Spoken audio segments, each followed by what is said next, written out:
വീട്ടിൽ പേപ്പട്ടി ഇറങ്ങിയാൽ നിങ്ങൾ എന്ത് ചെയ്യും? ഒന്നുകിൽ പട്ടിയെ തല്ലിക്കൊല്ലണം, ചികിത്സിച്ചു മാറ്റാൻ പറ്റുന്ന പേയൊക്കെ ആണെങ്കിൽ ആശുപത്രിയിൽ കൊണ്ടുചെന്നാക്കണം. എന്നാൽ കോൺഗ്രസ് നേതൃത്വവും അവരുടെ സൈബർ വെട്ടുകിളിക്കൂട്ടവും പറയുന്നത് പേപ്പട്ടിയെ പേടിച്ച് വീട്ടിനകത്തിരുന്ന് ഉറങ്ങിക്കൊള്ളണമെന്നാണ്. രാഹുൽ മാങ്കൂട്ടത്തിനെതിരെ വീണ്ടും ബലാത്സംഗ പരാതി വന്നപ്പോൾ കോൺഗ്രസ് നേതൃത്വം എന്താണ് ചെയ്തത്?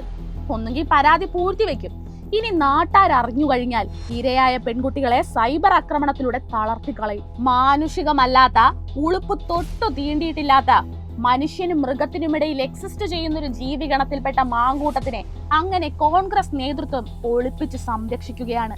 നാളെ ഇലക്ഷനിൽ പിടിച്ചടക്കി കേരളം ഭരിച്ചങ്ങ് മറിക്കാൻ സ്വപ്നം കാണുന്ന ഇവർക്ക് കയ്യിൽ കിട്ടിയ നേതാവിന്റെ പീഡന പരാതിയിൽ പോലും നടപടിയെടുക്കാനുള്ള കഴിവില്ലായിരുന്നു. പീഡനം, വിവാഹ വാഗ്ദാനം, ഗർഭം ധരിപ്പിക്കൽ, ശരീരമാസകല മുറിവേൽപ്പിക്കൽ, അങ്ങനെ പിശാചിന് തുല്യമായി സ്ത്രീകളെ ഭോഗിക്കാൻ തുനിഞ്ഞിറങ്ങിയേക്കുന്ന രാഷ്ട്രീയ കുപ്പായം ധരിച്ചൊരു പേർവേർട്ട് മാത്രമാണ് രാഹുൽ മാങ്കൂട്ടം.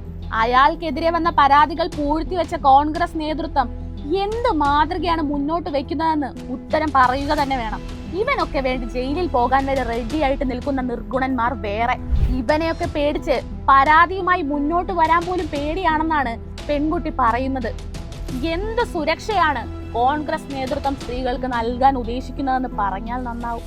പറ്റുമെങ്കിൽ ഒരു സെക്ഷൽ എഡ്യൂക്കേഷൻ ക്ലാസും കൺസെന്റ് എന്ന വാക്കിന്റെ അർത്ഥവും പാർട്ടിയിലെ പെർവേർട്ടുകൾക്ക് പഠിപ്പിച്ചു കൊടുക്കണം. ഇനി ഒരു ഡിസ്ക്ലൈമർ, രാഹുൽ മാങ്കൂട്ടം പുറത്തുണ്ട്, സൂക്ഷിക്കുക.